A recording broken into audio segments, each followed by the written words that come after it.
Consolidation process is pretty straightforward. You take all of your accounts and data and all of your Google Workspace accounts and all of your email accounts and you bring them into the one place.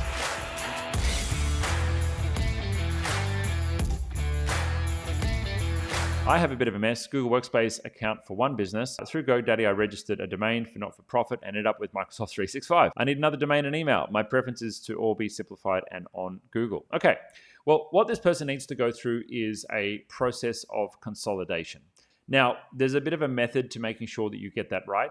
Typically, we're moving the data first, and then we're moving the domain name and the emails last, or we're changing the domain name settings last because we don't have any downtime, right? If you switch the emails first and then try and move over the data later, it can make things a little bit of a mess. And if you stuff up on moving the data, you can mix up new emails with old emails, and it just makes things really messy. Moving first the data, second, rerouting the emails so the domains come across, but bring it all under one account is the simplest way to handle that. Of course, we've got plenty of videos on this, but just to reiterate, if you've got multiple businesses or multiple brands, if you've got the same team managing all of those, that's when it makes sense to put them all under one Google Workspace account. You can set up multiple email mailboxes under different domain names if you want, and that all works fine and dandy. The only thing that doesn't really work ideal is if you've got different business owners or directors or shareholders who are outside some of your businesses and you don't really want to share everything in one brand or one domain name across to everything in a second domain name.